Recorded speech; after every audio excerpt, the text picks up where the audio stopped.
Right. For the longest time, I was embarrassed to say I still get anxiety sometimes. Mm-hmm. I'm like, of course I do.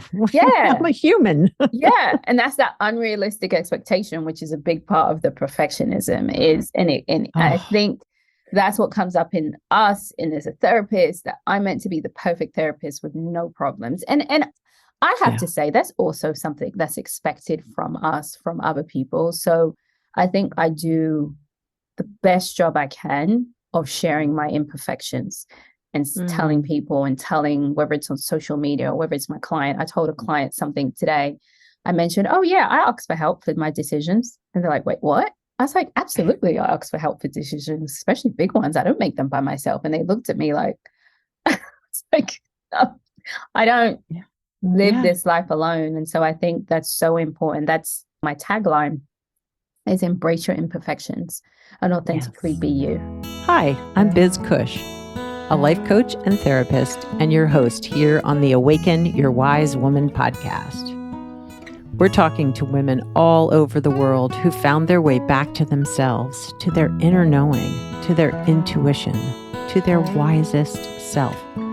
We're exploring how to feel alive, authentic, engaged, and fully present in your life. Let's awaken your wise woman. Hi there. I'm Biz Cush, and this is my podcast. And I'm so excited that you're here. We have an amazing conversation with Bianca Hughes coming up. But before we jump into that, I wanted to let you know that there are just a couple of coaching spots available with me, one-on-one coaching to reignite your inner light. So if you're feeling overwhelmed or stressed, if you know that you are a highly sensitive woman that would like to feel more aligned and calm and at ease in your life, let's do this. Let's explore. Let's find out if working with me is the right thing for you. I love working one-on-one with women. It fills me up. It helps me feel fulfilled. It aligns with my values. It's the best thing. So if you think that working with me might be a good fit for you, I'd be so excited to explore with you what's holding you back, what needs filling up, what needs changing, and where do you go from here? We will look into and explore your values, how they're aligned. Are they really driving your life at this point, or have they kind of been put to the side because of all the other important things that take up your life? But sometimes the values need to be brought back in intentionally. We'll look at your energy, where it's flowing out, where it's flowing in, because oftentimes we're giving a lot of our energy to things that just leave us feeling drained. And we will help you. We will work on tapping into your inner wisdom because it's there. We lose track of it sometimes, but it is there and it can help guide you in all parts of your life. And all of those things will help you feel more aligned and in tune with you, yourself. So I'd be honored to talk to you about working with me. And you can check out my website at elizabethcushcoaching.com. And once you're there, you can sign up for a free 45-minute discovery call to see if coaching with me is the right next step for you. So this week's conversation, Bianca Hughes, I was privileged, honored, excited to be a guest on her podcast, It Didn't Break Me, about a year ago. And you can find that on her website, and that will be included in the show notes. But today, she and I are going to be exploring perfectionism, procrastination, feeling more balanced and compassionate towards our imperfections, because we all have them, and how anxiety plays a role in all of those things.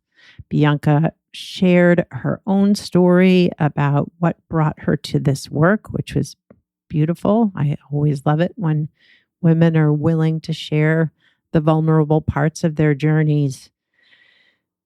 And we're going to really look closely at how your inner critic shows up when things don't go the way you planned, when things don't feel perfect, and how we can work on that within ourselves through compassion and kindness and care.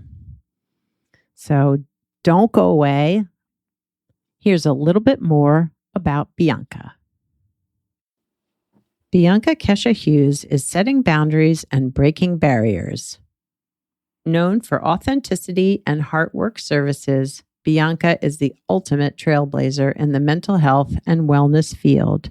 As a therapist, coach, speaker, and podcast host, inspiring her audience to let go of the illusion of perfectionism. Bianca helps women overwhelmed with perfectionism connect to their inner selves to essentially embrace their imperfections and authentically be themselves. Her podcast, It Didn't Break Me, creates a space for honest and vulnerable conversations.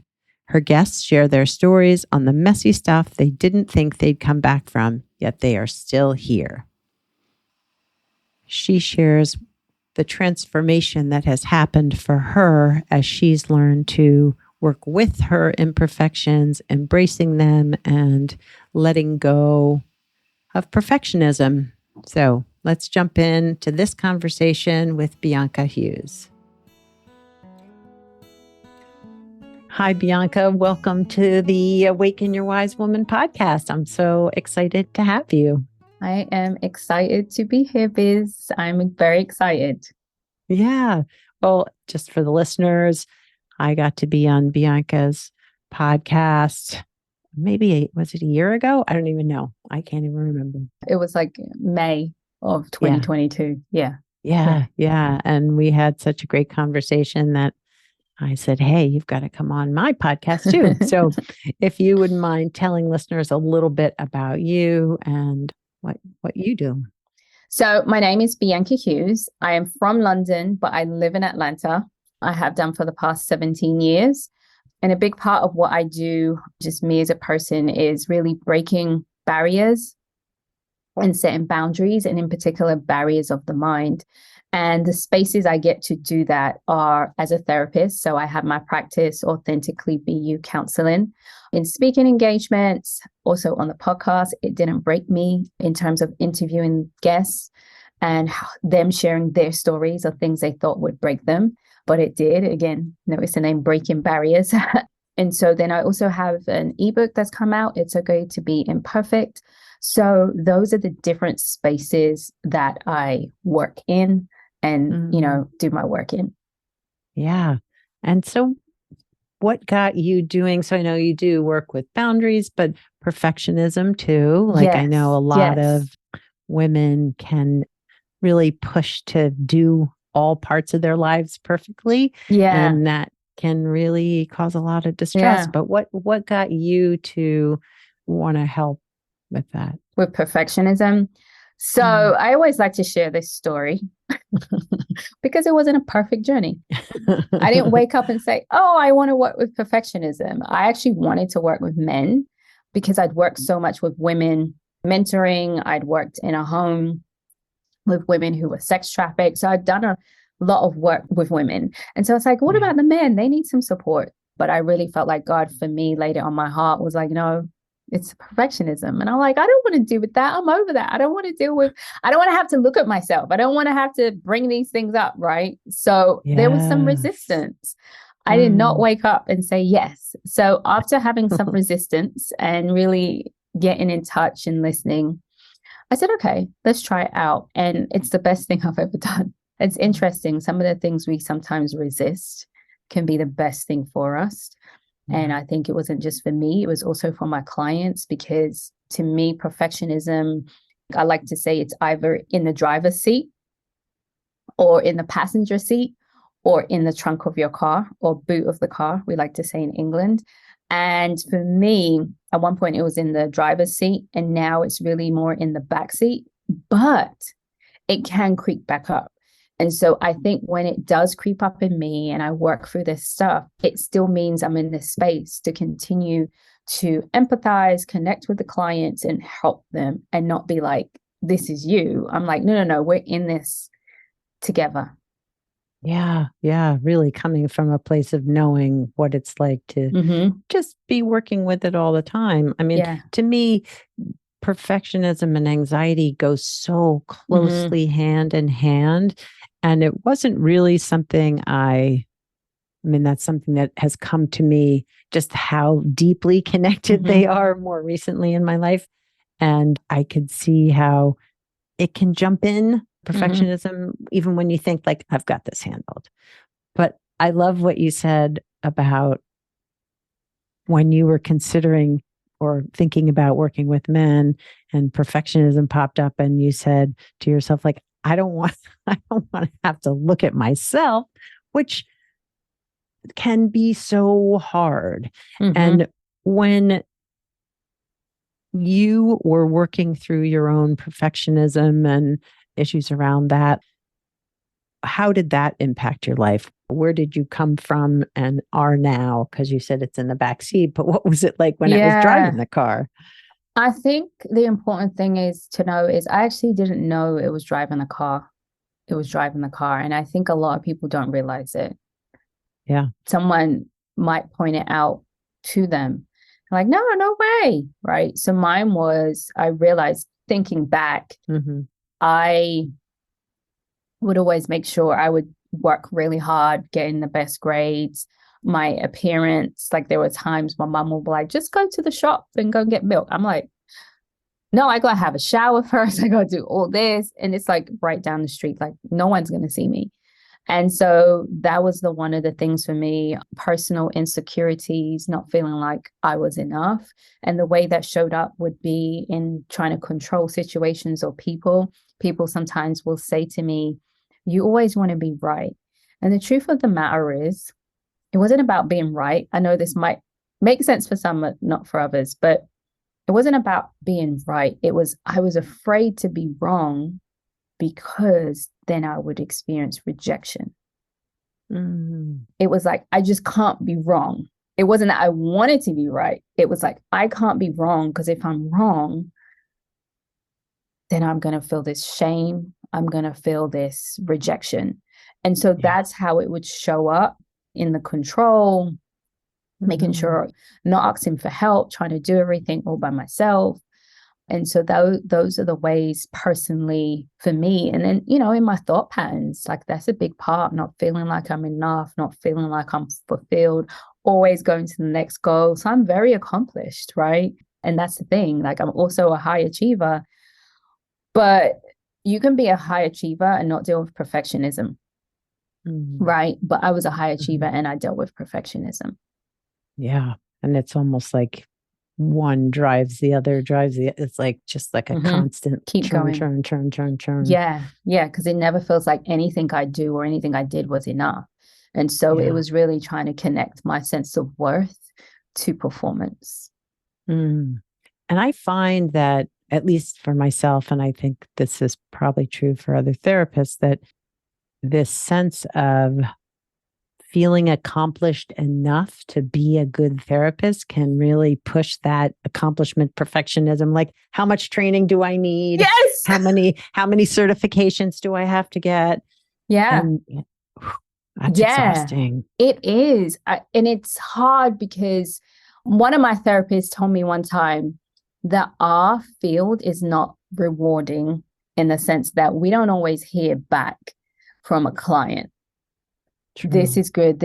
We have to come to this place where we are secure that I'm a great therapist, not because everybody is healed, but maybe because maybe because the clients are coming back, maybe because I'm getting referrals, maybe because I'm seeing the changes that are being made. Maybe my biggest one is maybe because I'm willing to go to therapy and be vulnerable and get that help and be able to help my clients. Maybe because I don't think I can do it all. And I do ask for consultation because I don't know everything. And that's okay. And that's how it's a community feel. So and it's not to say I don't sometimes, oh my God, what did I do? I'm the worst therapist in the world. Oh Oh, my God, I missed it. And it's like in the group chat instantly, oh my God, I just cannot believe it. And then everyone's like, no, you're okay. And it's like, I hear you. it's so necessary. The group chat, exactly what Oh, it's in. the therapist group chat, it's like, oh, it's one of Yeah. those days. Oh my God, you'll never believe what just happened. Oh my gosh. So it's having that, but we're like, oh my God, did I just ruin them? Oh my gosh. So Yeah. it can be very heightened. Yes. As a therapist too. Yes.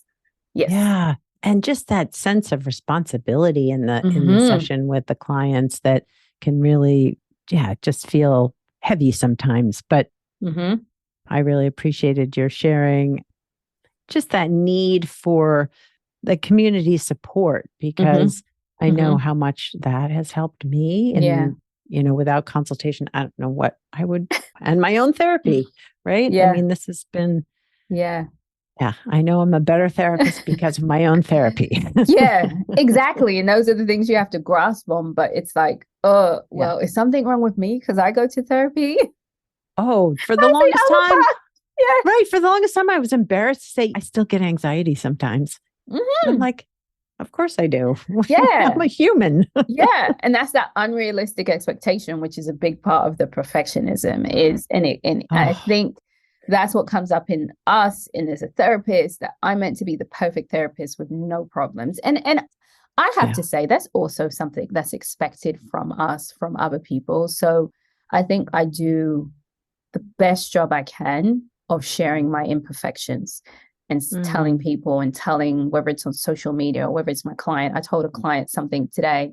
I mentioned, oh yeah, I ask for help with my decisions. And they're like, wait, what? I was like, absolutely, I ask for help for decisions, especially big ones. I don't make them by myself. And they looked at me like, it's like, no, I don't Yeah. live Yeah. this life alone. And so I think that's so important. That's my tagline is embrace your imperfections and authentically Yes. be you.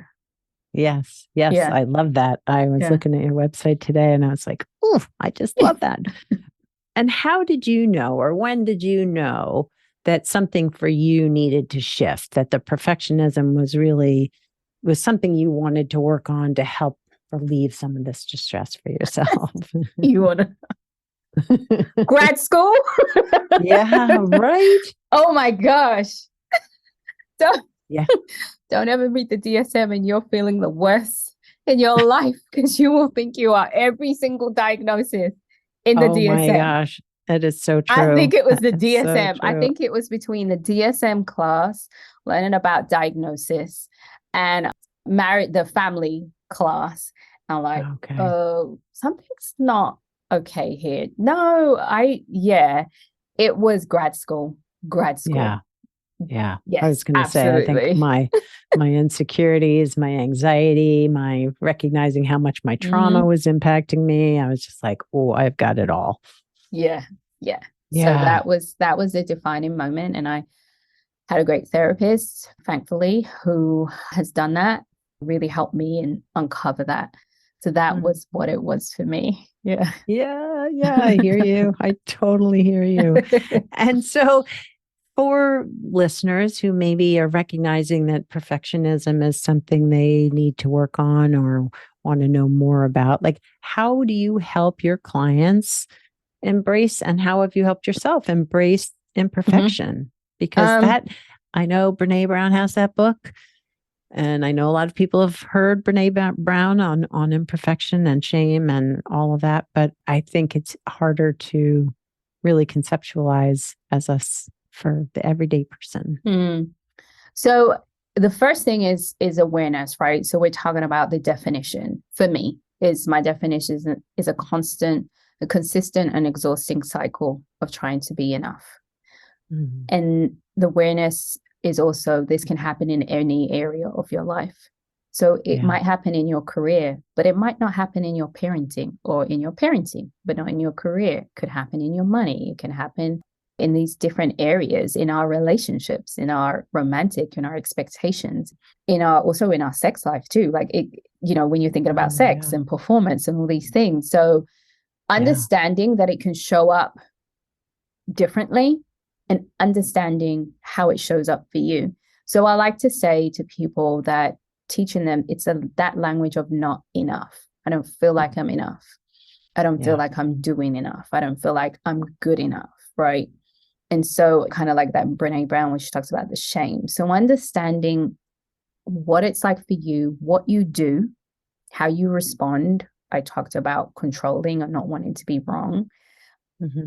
And maybe someone's made a comment that you didn't listen to. Mm-hmm. And so the awareness piece is the big piece, because the tendency is, oh, I have this, let me how to fix it. And I'm like, it's hard to fix, even though I don't feel like you need fixing. It's just understanding. It's hard to fix something if you don't know what it looks like.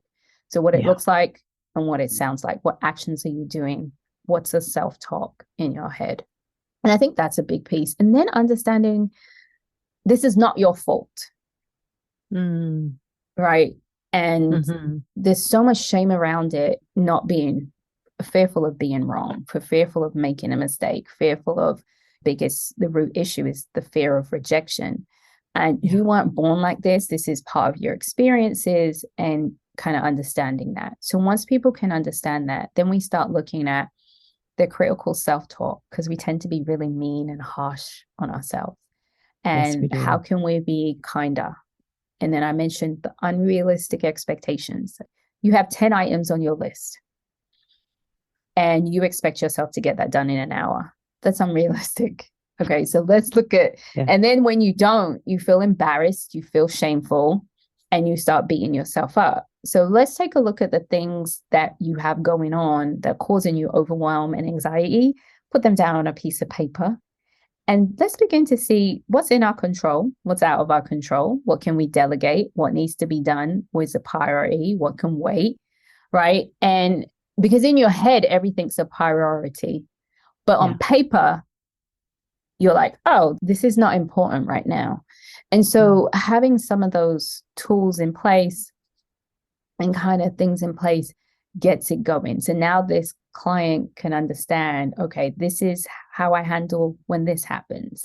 This is what I do when I start avoiding. This is how I can manage that, because this is what works for me. This is what I do when I'm overwhelmed and anxious. So that's that awareness. Once you know, then you know what to put in place to help with the critical self-talk, the unrealistic expectations, the feelings of shame and anxiety. I shouldn't feel like this. Right? I shouldn't feel like this. And we're going back to one of my clients always said, you always remind me I'm a human. And I'm like, yes, that is the thing. And I have to remind myself that too. Yes. For me personally, the biggest thing, I always tell people, my biggest thing was asking for help. Yeah. My biggest thing, because that deals with the shame. Oh my gosh. I can't do it all. Yeah. And if I can't do it all, something's wrong with me. And now I'm like, I ask for help all day. I don't care, because I also know what I am great at. Yeah. And interestingly, I had a conversation a while ago with another woman who was saying that, like, asking for help also allows us, when we get better at it, when we recognize we need help and ask, it creates a situation where we actually get to receive the help. And that feels good to both the giver and the receiver. Like, that's a very reciprocal experience. Yeah. Where sometimes asking for help can feel like you're a burden or too needy or a problem. Yeah. And yet, really, I mean, I think most of the time, if we're asking the right people, people want to help. Yeah. Yeah. Exactly. Yeah. And something else you mentioned, what am I avoiding? I know sometimes perfectionism can lead to a lot of avoidance, procrastination, which I really hadn't thought about that relationship before, because you think of perfectionism as somebody always trying to be perfect and pushing to that, but sometimes it can lead to shutdown, right? Yes, because we don't, that procrastination piece, right? So it's often the language of, I have a goal, I need to complete this project, but again, the expectation, but I need to do it right the first time. And if I can't do it right, or I don't think I can do it right the first time, I'm just not going to do it at all. Yeah. And that is how the perfectionism comes into that procrastination, is this unrealistic expectation to get it right the first time, no mistakes. Because of course, if I make mistakes, I feel rejected. I feel like a failure. And that's where all that shame comes in. Again, and that feels intolerable. Yeah. And that avoidance piece, right? So some people do get confused because they associate procrastination with laziness. And I'm like, no. No, Yeah. that's one of the things I've worked on a lot this year is Really. procrastination. And it makes a huge difference. It's once you realize it's a story that you're telling yourself in your head with the Yeah. procrastination and this unrealistic expectation, it begins to get easier. Yeah. Yeah. Because like, who's going to get it right the first time Mm-hmm. around? Mm-hmm. No, yeah. I Yeah. mean, I Yeah. think about writing, I think about podcasting, I think about, yeah, Mm-hmm. just showing up in the world. We don't always get it right. And No. there shouldn't be that expectation. Yeah. Yeah. Oh Yeah. my gosh. But the world does put it on. I mean, I always say to people, again, like I said at the beginning, perfectionism is not just you. It's these images we saw, it's these messages. And a lot of those images, especially in the Western world, especially here in America, it's like, it's just all perfect. And this is what a family is supposed to look like, right? No Mm. issues. They always use this term, oh, your family's dysfunctional. And I'm like, I just don't even think we should use that word because families are dysfunctional. I'm sorry, because you get a bunch of people together who didn't choose to be together.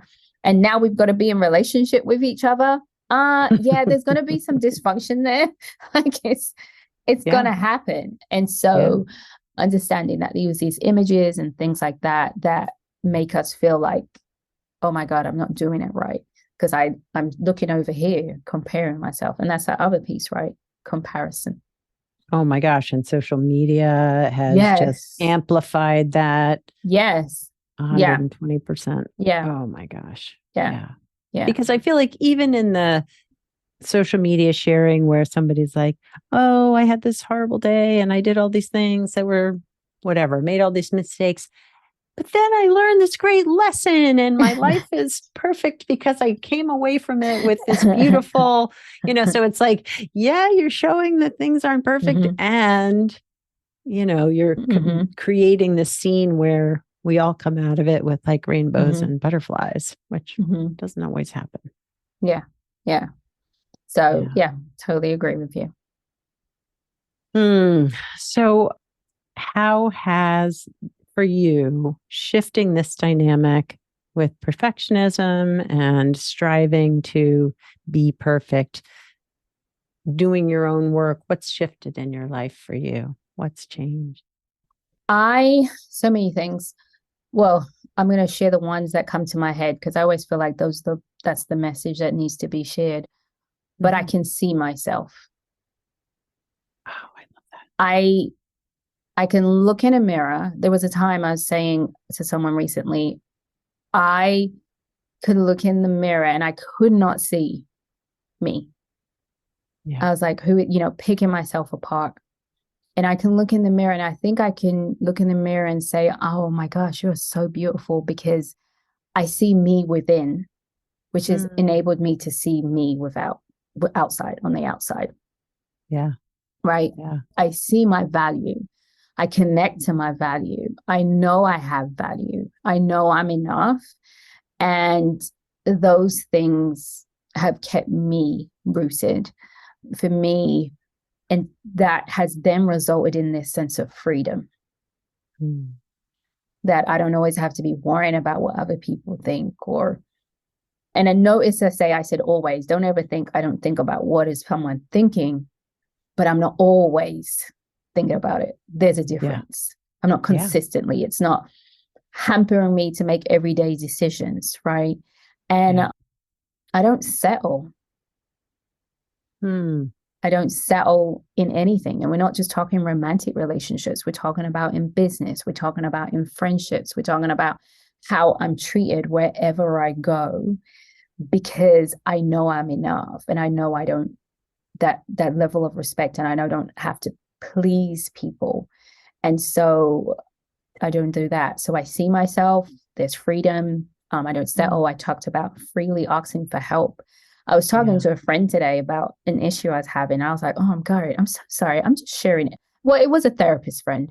But I said, oh my gosh, I'm just showing you every single detail. Are you good? Okay. Can you manage this? And I was like, oh, it's okay. You're a therapist. Don't worry about it. It's like, is this like a bit TMI? And then I was like, no, you're a therapist. It's okay. But I'm at that point where I can be totally like, people say to me, oh my gosh, you are just so vulnerable. And I'm like, yeah, because that's what set me free. Wow. Wow. Mm-hmm. Mm-hmm. That's really beautiful. Yeah. And that's what we want. We want to see ourselves. We want to know our values.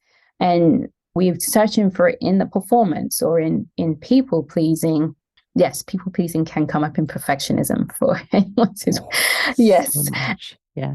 And we want those things. That's why we do this behavior. But the problem is those things don't fulfill us. But once we can connect to who we are, embrace and see ourselves, that's where that fulfillment comes from.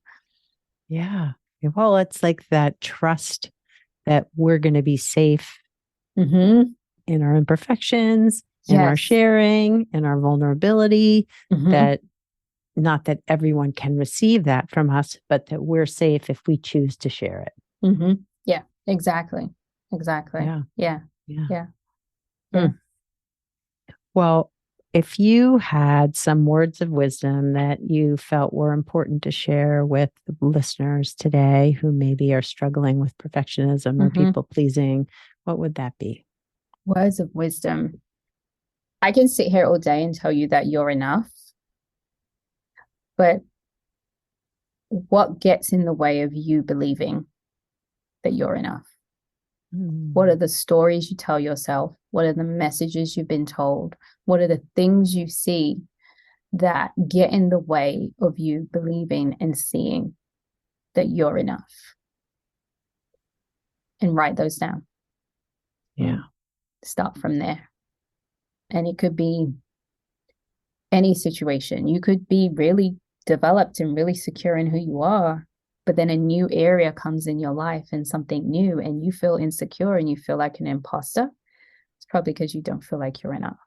So it's a question to ask yourself whenever those feelings that come up, like I mentioned, when perfectionism is like, I'm out of the trunk, I'm in the driver's seat, I'm in the passenger, and I feel like I want to get in the driver's seat. Absolutely. Yeah. Oh my gosh. Yeah. Well, Bianca, thank you so much for coming on the podcast today. I really, really appreciate it. And I've enjoyed our conversation as always. And I would love for listeners to know how they can find you. Yeah, absolutely. So the best way, if you just want to, where can I just find everything? It's on my website, authenticallybu.com. That's also the name on my social media. Authentically Be You is the social media on Instagram. I'm mainly on Instagram. I do have a Facebook, but mainly there. And on Pinterest as well, Authentically Be You. And then lastly, of course, the podcast, It Didn't Break Me, on all platforms. And that's also itdidn'tbreakme.com. So awesome. And can you share the name of your ebook again? Yeah, It's Okay to Be Imperfect. And that is on my website. That is not on any of the Amazons or stuff, but that is, if you just go to authenticallybu.com/shop, and you can purchase the ebook there. Yes. Awesome. All right. Well, thanks again for coming on the podcast. It was great to have you. Thank you so much, Biz. Another powerful conversation with an amazing woman. I really appreciated Bianca's openness and vulnerability around her own perfectionism, how it impacted her life, and how much growth she has seen in herself. I think one of my favorite things was her saying that now she can look in the mirror and see herself. And I can completely relate to that sentiment, that as we work to heal our own wounds and see ourselves with true eyes, not the wounded eyes, not the not enough eyes, when we can see ourselves with love and compassion and care, it just shifts who we are in the world, in relationships, and in ourselves. So beautiful conversation. I hope you'll check out Bianca's website and book. And again, if you want to know more about the podcast, want to hear every single conversation as they go live every other week, you can sign up for the newsletter elizabethcushcoaching.com/sign up. I hope you'll do it. If you want to just know more about who I've talked to in the past, you can go to awakenyourwisewoman.com. If hanging out with me here on the podcast and listening to my conversations with all of these amazing women inspires you to want to work with me one-on-one as a coach, head to my website, elizabethcushcoaching.com, for all the info. I hope you all have a terrific week, and I look forward to connecting with you next time here on the podcast. Thanks for listening to the Awaken Your Wise Woman podcast. The information in this podcast is not a substitute for seeking help from a licensed mental health professional. Music by Andy Cush, sound editing by Laura Disler, and show notes by Kathy Cush. If you'd like more information about me, Biz Cush, and the resources shared today, go to awakenyourwisewoman.com.